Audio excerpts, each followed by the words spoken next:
ఇర్మీయా గ్రంథం 31 అధ్యాయం 3వ వచనం అందరం కలిసి చదువుతాం. ఇర్మీయా గ్రంథం 31 అధ్యాయం 3వ వచనం, పాత నిబంధనలో 654వ పేజీ. ఇర్మీయా గ్రంథం 31 అధ్యాయం 3వ వచనం. చాలా కాలం క్రిందట యెహోవా నాకు ప్రత్యక్షమై ఇట్లనెను, శాశ్వతమైన ప్రేమతో నేను నిన్ను ప్రేమించున్నాను గనుక విడవక నీ ఎడల కృప చూపుచున్నాను. పిల్లల, ఈ చదువుబడిన వాక్య భాగంలో దేవుడు సర్వమానవాళి ఎడల ఆయన పలుకుతున్నటువంటి మాట, శాశ్వతమైన ప్రేమతో నేను నిన్ను ప్రేమించున్నాను గనుక విడవక నీ ఎడల కృప చూపుచున్నాను. పిల్లల, ఈ భూమి మీద ఇహమందు మనుషుడు జీవితమునకు అవసరమైనవన్నీ తినడము కానీ, త్రాగడము కానీ, ధరించడము కానీ, నివాసం ఉండడానికి కానీ, ఇవేవి కూడా చింత లేకుండా మనుషుడు క్షేమముగా జీవించే నిమిత్తమై దేవుడు సమస్తమును మనిషి కొరకు సిద్ధపరిచినట్లుగా చూస్తాం. ప్రభువైన యేసుక్రీస్తు వారు కొండ మీద ప్రసంగంలో మత్తయి సువార్త 5వ అధ్యాయం 45వ వచనంలో నీతిమంతుల మీదను అనీతిమంతుల మీదను తన వర్షమును కురిపించుచున్నాడు. లూకా సువార్త 6వ అధ్యాయం 36, 37, 38 వచనాల్లో ఆయన కృతజ్ఞత లేని వారి ఎడలను, దుష్టుల ఎడలను ఆయన ఉపకారి అయి ఉన్నాడు అని రాయబడినది. వీళ్ళ ఈ విషయమై 145వ కీర్తన 9వ వచనంలో యెహోవా అందరికీ ఉపకారి అని రాయబడిన మాట చూస్తాం. కనుక భూమి మీద మనుషుడు క్షేమంగా జీవిస్తున్నాడు, దేవునిని ఎరిగినా ఎరగకపోయినా జీవితానికి అవసరమైనవన్నీ కూడాను దేవుడే సమకూరుస్తూ ఉన్నట్లుగా వ్రాయబడి ఉంది. కనుకనే నెహెమ్యా గ్రంథం 9వ అధ్యాయంలో నెహెమ్యా ప్రార్థన చేస్తూ వారికి నీ ఉపకార ఆత్మను దయచేసితివి, నీవు ఇయ్యవలసినటువంటి మన్నా ఇయ్యక మానక నీ వారికి మన్నానిచ్చితివి, ఉదకమునకు ఇచ్చితివి అని ప్రార్థన చేసినట్లుగా చూస్తాం. ఎలాంటి పరిస్థితుల్లో దేవుడు వారికి ఆ కార్యాన్ని దయచేశాడు అంటే, ధర్మశాస్త్రాన్ని గైకొనకపోయినప్పటికీ కూడాను, ఆయన మీద తిరుగుబాటు చేసినప్పటికీ కూడాను, ఆయనను మరిచిపోయినప్పటికీ కూడాను దేవుడు వారికి చేయవలసినటువంటి పనులను ఆయన చేయక మానలేదు అని రాయబడిన మాట చూస్తాం. కనుక మనుషుని ఎడల దేవుని యొక్క ప్రేమ ఎలాంటిది అంటే అది ఉన్నతమైనటువంటి ప్రేమగా చూస్తాం. ఇక రాయబడిన మాట, శాశ్వతమైన ప్రేమతో నేను నిన్ను ప్రేమించుచున్నాను, విడువక నీ ఎడల కృప చూపుచున్నాను. అంటే మనుషుని ఎడల దేవుని ప్రేమ విడువక వెంటాడుతూ ఉన్నట్లుగా చూస్తాం. ఆ తర్వాత ఆయన చూపేటువంటి కృప ఏమాత్రం కూడాను మనుషునికి తగ్గకుండా ఆయన కృప విస్తరింపచేస్తున్నట్లుగా చూస్తాం. కనుక ఈ శాశ్వతమైనటువంటి ప్రేమను దేవుడు మనుషుల ఎడల చూపడానికి విడవకుండా ఆయన కృపను మనుషులందరికీ కనబరచడానికి కారణాలు ఏమిటి అంటే, దైవగ్రంథమైన బైబిల్లో మొట్టమొదటిగా సెలవిస్తున్నటువంటి మాట చూడండి. ఆదికాండం 1వ అధ్యాయం దయచేసి 26వ వచనం గమనించండి. ఆదికాండం, దేవుడు మన స్వరూపమందు మన పోలిక చొప్పున నరులను చేయుదము. ఇక్కడ శాశ్వతమైనటువంటి ప్రేమతో దేవుడు ప్రేమించడానికి కారణం ఏమిటంటే ఆయన స్వరూపము, ఆయన పోలిక. ఆ తర్వాత ఆదికాండం 2వ అధ్యాయం 7వ వచనంలో వ్రాయబడిన మాట, దేవుడైన యెహోవా నేల మంటితో నరుని నిర్మించి వాని నాసికారంధ్రంలో జీవవాయువు నూదగా నరుడు జీవాత్మాయను అని రాయబడినది. ఇక్కడ 2 విషయాలు చూస్తాం. మొదటిది ఆయన పోలిక, ఆయన స్వరూపం, ఆయన ఆత్మ అనుగ్రహించినట్లుగా వ్రాయబడినది. దేవుడు అనుగ్రహించినటువంటి ఈ ఆత్మ మనుషుని జీవితంలో చేసేటువంటి కార్యాలు వీడరా అనేకములుగా ఉన్నట్లుగా చూస్తాం.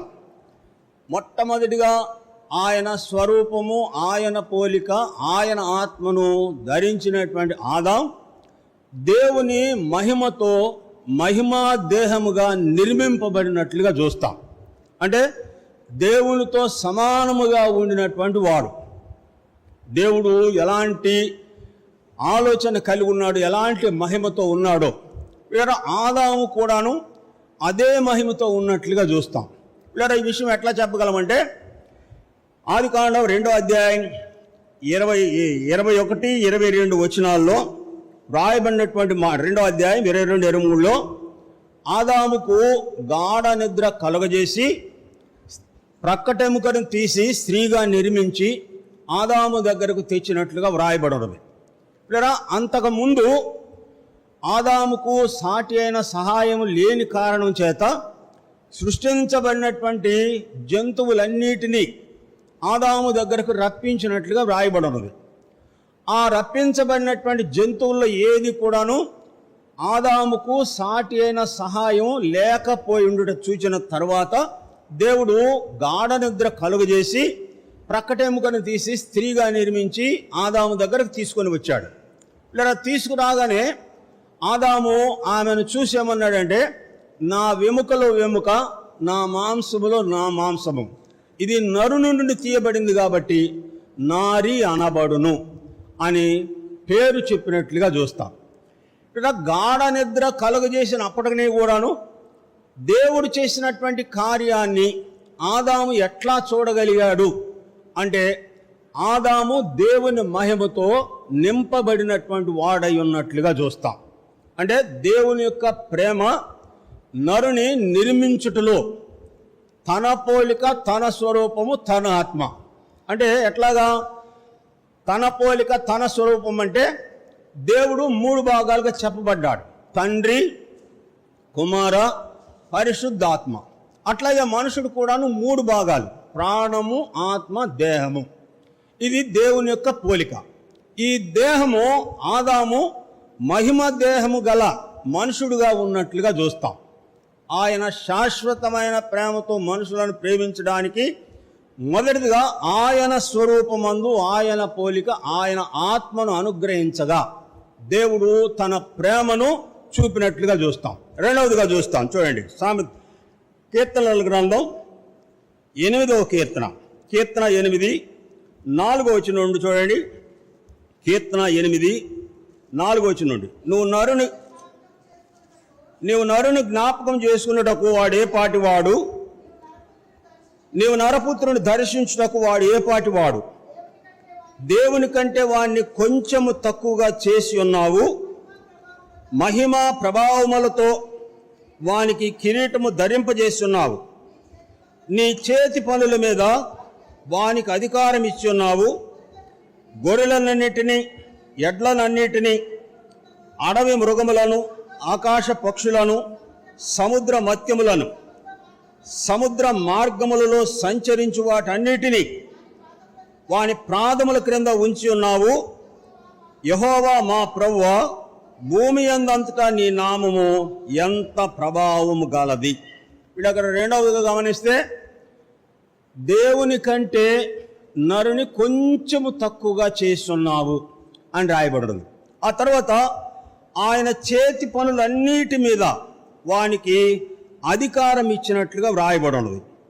కనుక దేవుని వాక్య భాగంలో వ్రాయబడినటువంటి సత్యం ఏంటంటే, యోహాను సువార్త 13వ అధ్యాయం 1వ వచనంలో ఆయన తన వారిని అంతము వరకు ప్రేమించెను అని రాయబడి ఉంది. ఆయన తండ్రి వద్దకు వెళ్ళవలసిన సమయం ఆసన్నమైనప్పుడు ఆయన తన వారిని అంతము వరకు ప్రేమించెను అని రాయబడి ఉన్నది. కనుక ఇక్కడ రెండవదిగా శాశ్వతమైనటువంటి ప్రేమతో విడువక దేవుని కృపను మనుషునికి చూపుటలో ఇక్కడ రెండవదిగా ఏమిటంటే, దేవుని కంటే వానిని కొద్దిగా తక్కువగా చేసి తన చేతి పనులన్నిటి మీద దేవుడు అతనికి అధికారం అనుగ్రహించినట్లుగా చూస్తాం. లూకాసు వార్త 1వ అధ్యాయం మీరు చదివితే ఆఖరికి వచ్చేటప్పటికి ఆదాము దేవుని కుమారుడు అని రాయబడి ఉంది. ఆ పైన వారంతా ఎట్లాగున్నారో అదంతా రాయబడి ఆఖరికి వచ్చేటప్పటికి ఆదాము దేవుని కుమారుడు అని రాయబడిన మాట చూస్తాం. ఇక్కడ దేవుని కుమారుడుగా ఆదాముకు ఎలాంటి అధికారం ఇచ్చాడు అంటే తన చేతి పనులన్నిటి మీద అధికారిగా చేసినట్లుగా చూస్తాం. మహిమా కిరీటమును నీవానికి ధరింపచేసితివి అనే మాట ఈ వాక్య భాగంలో చూస్తాం. కనుక ఇక్కడ రెండవదిగా గమనించినప్పుడు దేవుని యొక్క సృష్టి అంతటిపై ఆదామును అధికారిగా చేసినట్లుగా చూస్తాం. మూడవదిగా చూస్తాం, చూడండి. ఆదికాండం 3వ అధ్యాయం 23-24 వచనాలు. దేవుడైన యెహోవా తాను ఏ నేల నుండి తీయబడినో తాన్ని సేద్యపరచుటకు ఏదేను తోట నుండి అతన్ని పంపివేసెను. అప్పుడు ఆయన ఆదామును వెళ్ళగొట్టి ఏదేను తోటకు తూర్పు దిక్కున కెరూబులను జీవవృక్ష ఫలమునకు పోవు మార్గములో ఇటు అటు తిరుగుతున్న ఖడ్గజ్వాలలను ఆయన నియమించెను. ఇక్కడ మూడవదిగా ఆదామును ఏదేను తోట నుండి వెళ్ళగొట్టి, మొదటిదిగా పంపివేసెను అని రాయబడి ఉంది, తర్వాత వెళ్ళగొట్టి అని రాయబడి ఉంది. ఇక్కడ ఈ వెళ్ళగొట్టడంలో కూడాను దేవుని ప్రేమను చూస్తాం.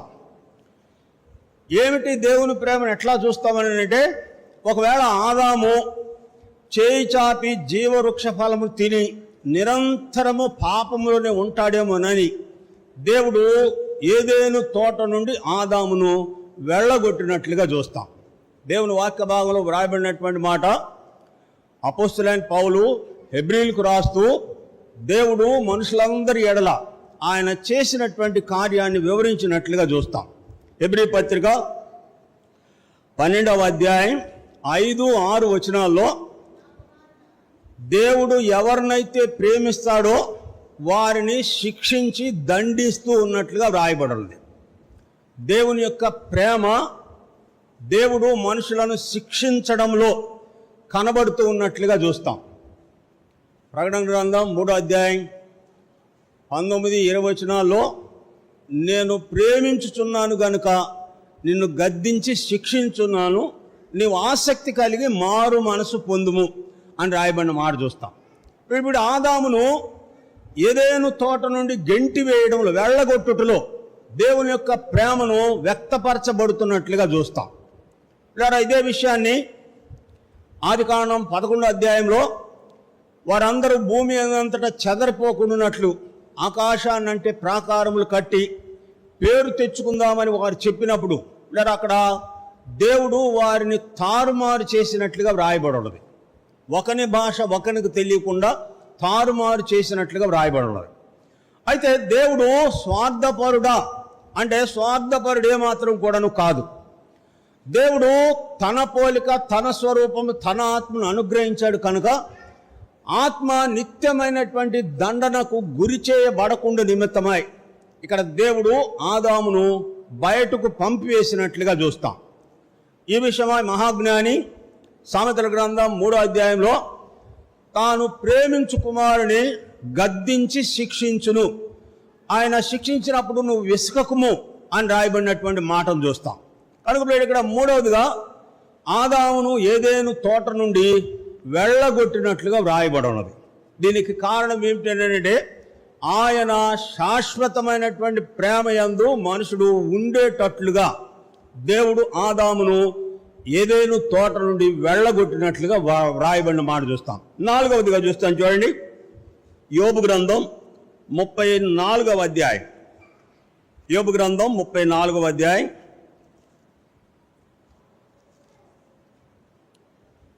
12వ వచనం 14 చూడండి. ఆయన తన మనసును తన మీద ఉంచుకొని ఎడల ఆయన శ్వాస నిశ్వాసలను తిరిగి తన యొద్దకు తీసుకొని ఎడల శరీరులందరూ ఏకముగా నశించెదరు, నరులు మరల ధూళి అయిపోదురు.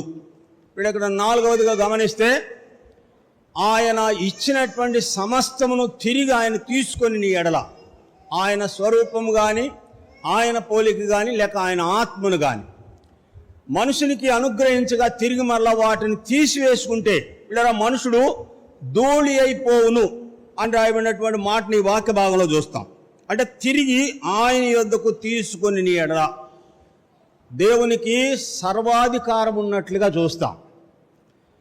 ఇర్మియాను కుమ్మరివాని ఇంటికి పంపించి ఆ కుమ్మరివాని దగ్గర జరిగే సంఘటనను జ్ఞాపకం చేశాడు. ఇర్మియా గ్రంథం 18వ అధ్యాయంలో ఇర్మియాను కుమ్మరివాని దగ్గరకు పంపించగా కుమ్మరి సారి మీద కొండ చేయించుంటుండగా తన చేతిలో విడిపోగా తిరిగి మరలా ఆ మట్టిని తీసి ముద్ద చేసి తనకు యుక్తమైనటువంటి కొండను చేసినట్లుగా వ్రాయబడి ఉన్నది. ఇలా ఈ సంఘటన చూపించినటువంటి దేవుడు ఇశ్రాయేలు ప్రజలు నా చేతిలో అట్లాగా ఉన్నారు అంటే దేవుడు ఆదాము తప్పు చేసినప్పుడు పాపము చేసినప్పుడు తిరిగి మరలా మంటికి కలిపేసేటువంటి అధికారం దేవునికి ఉన్నప్పటికీ కూడాను ఇలా దేవుడు అట్లాగా ఏమీ చేయలేదు. అది ఇక్కడ ఏమన్నాడంటే తన శ్వాస నిశ్వాసలను తిరిగి తన యొద్దకు తీసుకొని నీ ఎడల నరులు భూమి మీద ధూళి అయిపోదురు అని రాయబడి ఉంది. అంటే ఆదామవలను చేసినటువంటి దేవుడు తిరిగి మరలా వారి సంతానానికి దేవుడు ముందుగానే వాగ్దానం చేశాడు. ఆదామవలు పాపము చేసినప్పుడు దేవుడు వారి పాపమునకు పరిహారం చెల్లించినట్లుగా వ్రాయబడి ఉన్నది. ఆదికాండం 3వ అధ్యాయంలో 21వ వచనంలో వారికి చర్మపు చొక్కాయలను తొడిగించెను అని రాయబడి ఉన్నది. వారు చేసినటువంటి పాపానికి దేవుడు బలి అర్పించి వారికి చర్మపు చొక్కాయలను చేయించినట్లుగా వ్రాయబడి ఉన్నది. వీళ్ళ తర్వాత ముందుగానే ఆదాము సంతతి కొరకు దేవుడు వాగ్దానం చేసినట్లుగా చూస్తాం. ఆదికాండం 3వ అధ్యాయం 15వ వచనంలో స్త్రీ సంతానానికి నీ సంతానానికి వైరము కలుగజేసేదను, అది నిన్ను తల మీద కొట్టును, నీవు దానిని మెడిమి మీద కొట్టుదువు అని వాగ్దానం రాయబడినట్లుగా చూస్తాం. కనుక దేవుడు చేసినటువంటి ఈ కార్యాన్ని తిరిగి మరలా ఆయన తీసుకుపోవడానికి లేక తిరిగి తీసుకోవడానికి తీసుకోకపోవడానికి కారణం ఏంటంటే ఆయన శాశ్వతమైనటువంటి ప్రేమ మనుషుని ఎడల విడువక చూపేటువంటి కృపే దానికి మూలంగా చూస్తాం. కనుక శాశ్వతమైన ప్రేమతో నేను నిన్ను ప్రేమించున్నాను కనుక విడువక నీ ఎడల కృప చూపుచున్నాను. దేనికి దీనంతటికి కారణం ఏమిటంటే మొదటిది ఆయన స్వరూపము, ఆయన పోలిక, ఆయన ఆత్మ. 2 దేవుని కంటే కొంచెము తక్కువగా చేసి తన చేతి పనులన్నిటి మీద అధికారం అనుగ్రహించగా దేవుని ఆజ్ఞను అతిక్రమించుట ద్వారా ఆదాము పాపములో పడిన కారణం చేత ఆదాము పాపానికి పరిహారం చెల్లించి ఆదామును ఏదేను తోట నుండి గెంటి వేసినట్లుగా వ్రాయబడి ఉంది. ఇక్కడ 4వది గమనిస్తే ఆయన ఇచ్చింది ఏది కూడా తిరిగి తీసుకోలేదు. తిరిగి తీసుకోనకుండా ఆ ఇచ్చిన దానిని బాగు చేయడం కొరకే ఇక్కడ ఆదామును ఏదేను తోట నుండి పంపివేసినట్లుగా వ్రాయబడి ఉన్నది. 5వదిగా చూస్తాను చూడండి, ప్రసంగి గ్రంథం 8వ అధ్యాయం 11వ వచనం. ప్రసంగి గ్రంథం 8వ అధ్యాయం 11వ వచనం. దుష్క్రియలకు తగిన శిక్ష శీఘ్రముగా కలగపోవుట చూచి మనుషులు భయము విడిచి హృదయపూర్వకంగా దుష్క్రియలు చేయుచున్నారు. ఇక్కడ 5వదిగా గమనిస్తే మనుషుడు చేసినటువంటి పనికి వెంటనే శిక్ష రాకపోవుట చూచి మనుషులు భయము విడిచి హృదయపూర్వకంగా దుష్క్రియలు చేస్తున్నట్లుగా వ్రాయబడి ఉన్నది. ఇలా దానికి కారణం ఏమిటి అంటే పాత నిబంధనలో మనుషులు చేసినటువంటి తప్పులకు వెంటనే శిక్ష పంపబడినట్లుగా చూస్తాం. అయితే ఇది కృపాకాలం అని చెప్పబడింది.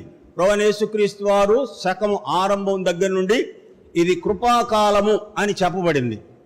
మనుషుడు చేసినటువంటి పనికి వెంటనే శిక్ష రాకపోవుట చూచి మనుషులు దేవుని భయము విడిచి హృదయపూర్వకంగా దుష్క్రియలు జరిగిస్తున్నట్లుగా చూస్తాం. ఇక్కడ అయినప్పటికీ కూడాను దేవుడు సర్వమానవాళి ఎడల ఎట్లా ఉన్నాడు అంటే యెషయా గ్రంథం 65వ అధ్యాయం 2వ వచనంలో దేవుడు సెలవిచ్చినటువంటి మాట, తమ ఆలోచనను అనుసరించి చెడు మార్గములో నడుస్తూ లోబడని ప్రజల వైపు దినమంతయు నా చేతులు చాచి ఉన్నాను. మనుషుడు హృదయపూర్వకంగా దుష్క్రియలు జరిగిస్తున్నప్పటికీ కూడా దేవుడు వెంటనే శిక్షించకుండా లేదా వారు లోబడే వరకు దేవుడు వారిని ఆహ్వానిస్తూ ఉన్నట్లుగా చూస్తాం. దినమంతయు నా చేతులు చాచి ఉన్నాను అంటే ఆయన లోకమంతటినీ ప్రేమిస్తున్నట్లుగా వ్రాయబడి ఉన్నది. యోహాను సువార్త 3:16 చెప్పబడిన మాట ప్రకారం దేవుడు లోకమును ఎంతో ప్రేమించను.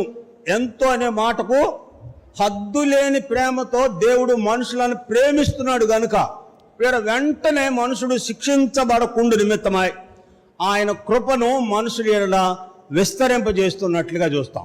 అది ఇక్కడ ఏమంటే తమ ఆలోచనను అనుసరించి లోబడక చెడు మార్గములు నడుచుకొని ప్రజల వైపు దినమంతయు నా చేతులు చాచి ఉన్నాను అని రాయబడిన మాటని వాక్య భాగంలో చూస్తాం.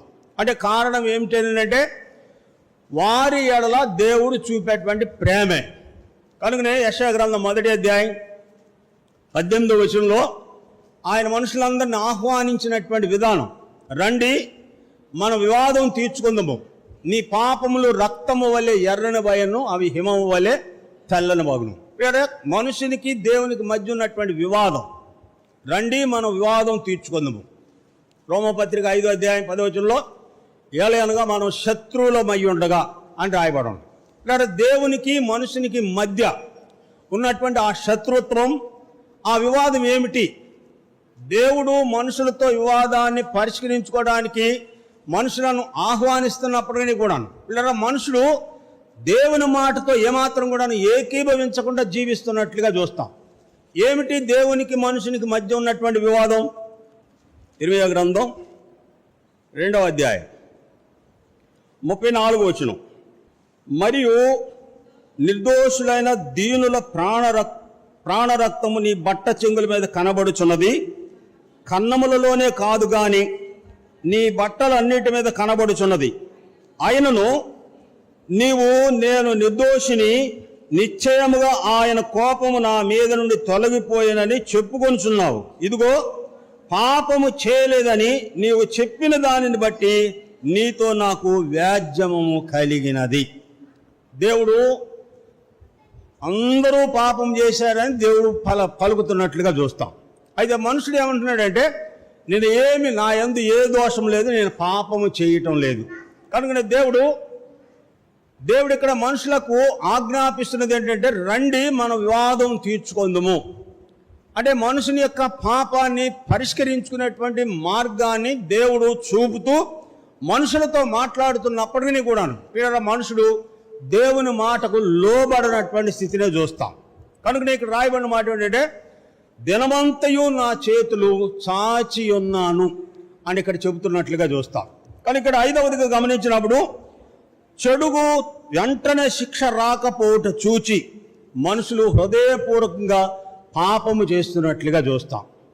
ఈ పాప పరిహారము నిమిత్తమై ఆయన దేవుని గొర్రె పిల్లగా పిలువబడినట్లుగా వ్రాయబడి ఉన్నది. యోహాను సువార్త 1:29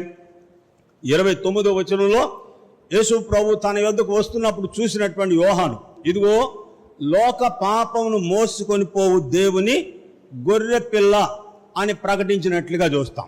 ఇలా దేవుడు మనుషుని ప్రేమించడం ద్వారా మనుషుని పాప పరిహారం కొరకై ఆయనను ఈ లోకానికి పంపినట్లుగా వ్రాయబడి ఉన్నది. దేవుడు లోకమును ఎంతో ప్రేమించను, అద్వితీయ కుమారునిగా పుట్టిన వాని యందు విశ్వాసం ఉంచి ప్రతివాడు నశింపక నిత్య జీవం పొందినట్లు ఆయనను అనుగ్రహించను అని రాయబడి ఉంది. శాశ్వతమైనటువంటి ప్రేమతో ప్రేమించడానికి, విడువక మనుషుల ఎడల కృప చూపడానికి కారణం ఏమిటంటే మనుషుడు పాపములు ఉన్నప్పటికీ కూడాను ద్వేషించవలసినటువంటి మనుషులు కూడాను ఇక్కడ ఆయన ప్రేమిస్తూ ఉన్నట్లుగా చూస్తాం. ఇక్కడ చేసిన దుష్క్రియలకు వెంటనే శిక్ష రాకపోవటం చూసి మనుషులు హృదయపూర్వకంగా భయం విడిచి దుష్కార్యములు చేస్తున్నప్పటికీ కూడా దేవుడు మనుషుడు ఎలా ప్రశాంతంగా ఉన్నట్లుగా వ్రాయబడలేదు. కనుక ప్రియులారా, శాశ్వతమైనటువంటి ప్రేమతో నేను నిన్ను ప్రేమించుచున్నాను. కారణం ఏంటంటే మొదటిది ఆయన పోలిక, ఆయన స్వరూపం, ఆయన ఆత్మ. 2 ఆయన కంటే కొద్దిగా తక్కువ చేసి అధికారంగా చేయగా మనుషుడు దేవుడిచ్చినటువంటి అధికారాన్ని దుర్వినియోగపరుచుకున్నట్లుగా వ్రాయబడినది. ఇక్కడ మూడవదిగా చెప్పబడిన మాట, దేవుడు ఆదామును ఏదేను తోట నుండి వెళ్ళగొట్టినటువంటి అనుభవాన్ని చూస్తాం. ఇక్కడ నాలుగవదిగా ఆయన శ్వాస నిశ్వాసలను తిరిగి తీసుకొని ఎడల మనుషులందరూ కూడాను ఏకముగా నశించెదరు. మనుషులందరూ కూడాను నశించిపోకున్న నిమిత్తమై ఆయన క్రీస్తు యేసులో మనుషులను ఏర్పాటు చేసినట్లుగా వ్రాయబడి ఉంది. ఎఫెసీ పత్రిక 1వ అధ్యాయం 4-5 వచనాల్లో మధ్యలో వ్రాయబడిన మాట, జగత్పునాది వేయబడక మునిపే ఆయన ప్రేమ చేత క్రీస్తులో మనలను ఏర్పరచుకొనెను. ఎందుకు ఏర్పరచుకున్నాడు? ఆయన ఎదుట నిర్దోషులుగాను నిష్కలంకులుగాను పరిశుద్ధులుగాను ఉండుటకు ఆయన ప్రేమ చేత క్రీస్తులో ఏర్పరచుకున్నట్లుగా చూస్తాం. 6వదిగా చూస్తాం చూడండి, విలాపవాక్యములు 3వ అధ్యాయం. విలాపవాక్యములు 3వ అధ్యాయం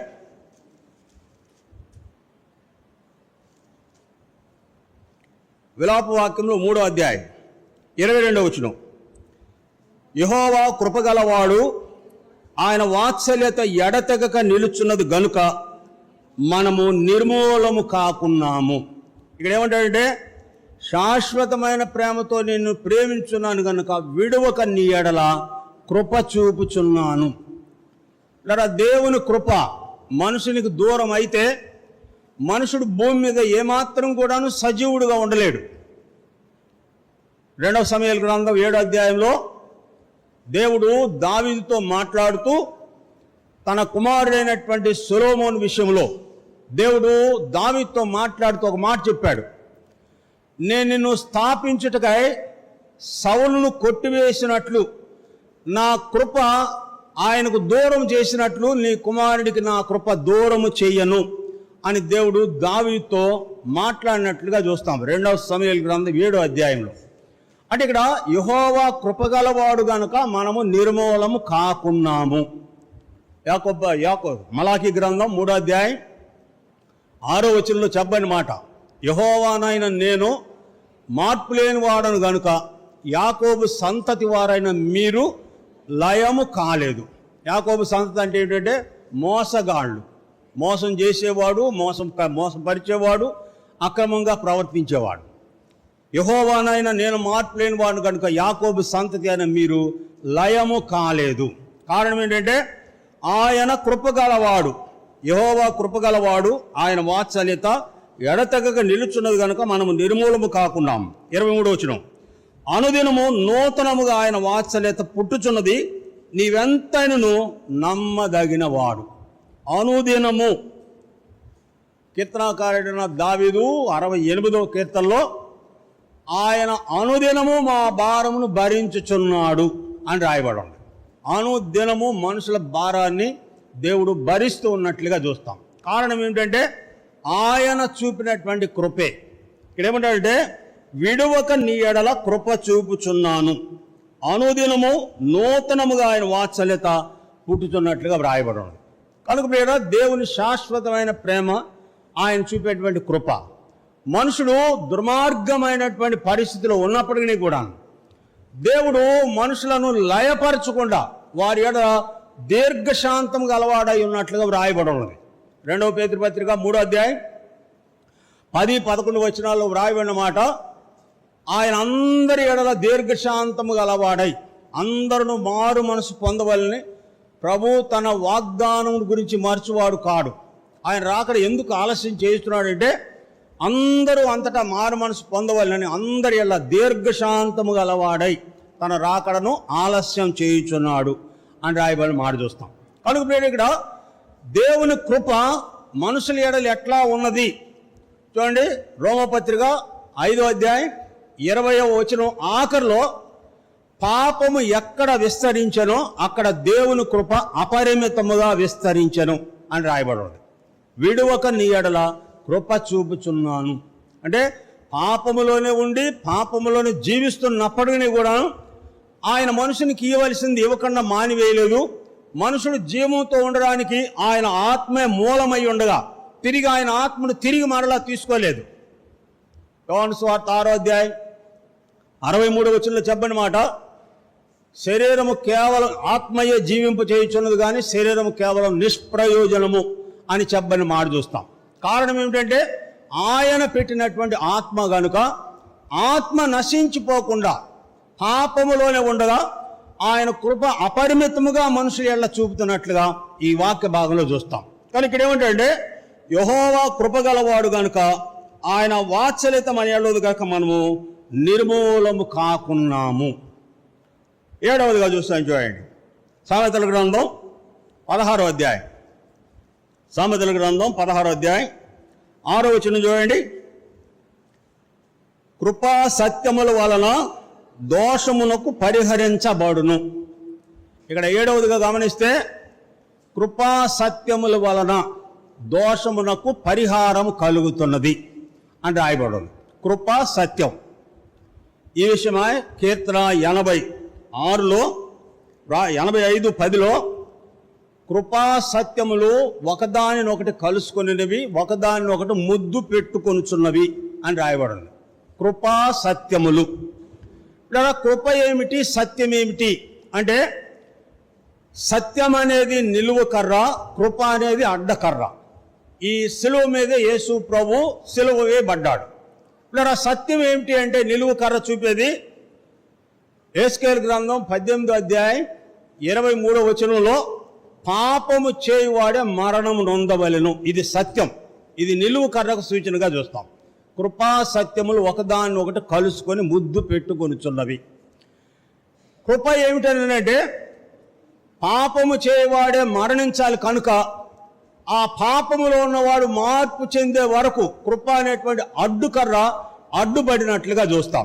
చూడండి, కీర్తనల గ్రంథం 106వ కీర్తన, కీర్తన 106వ కీర్తన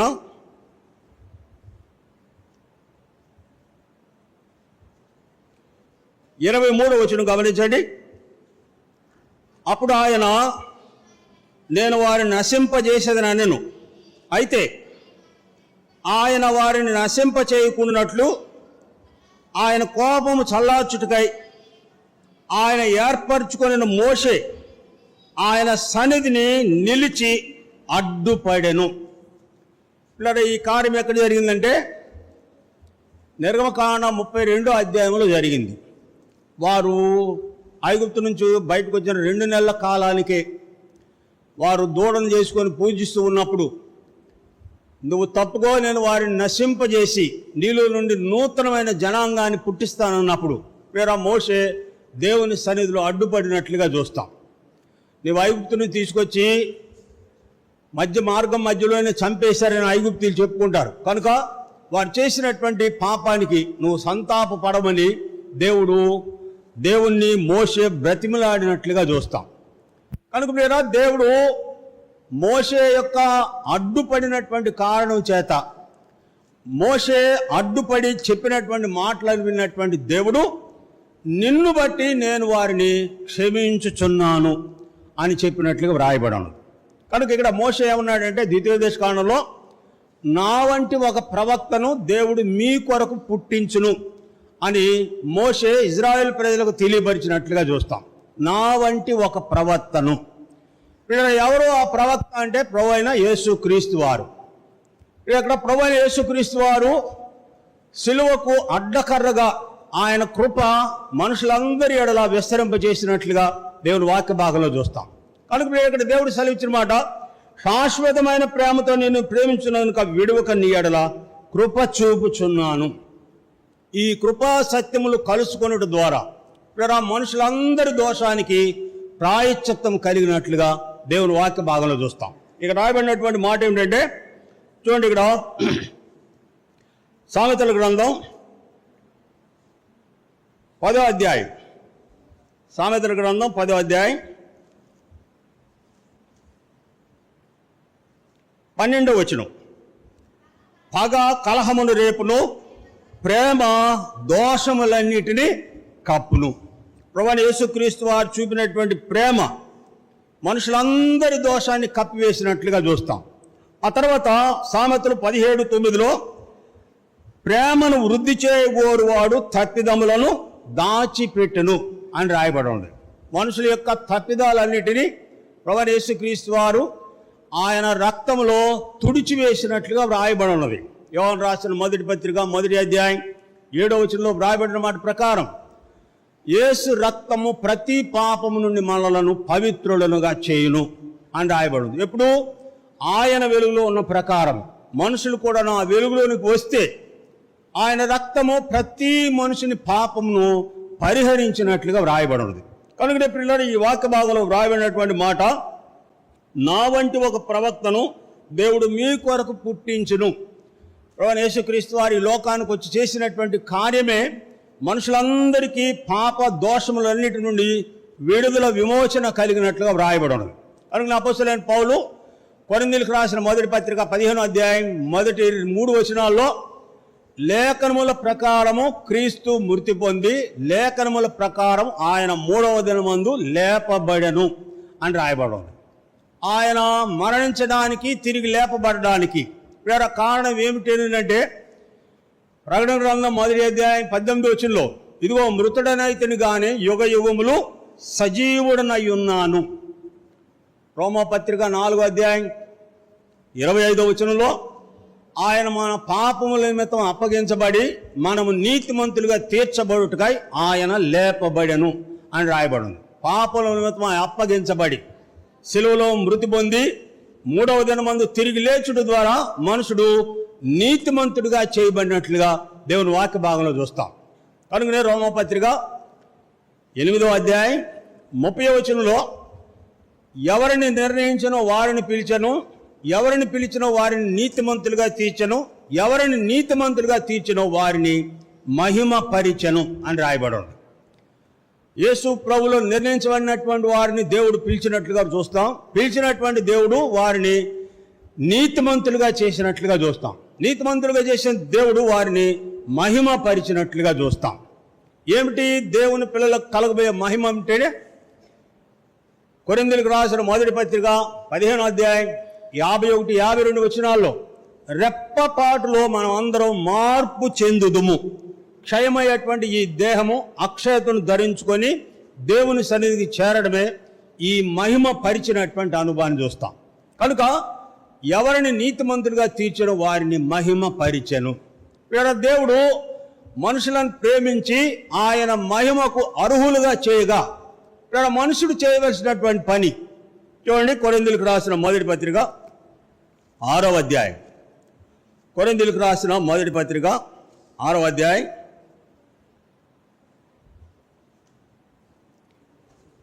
19వ వచనం.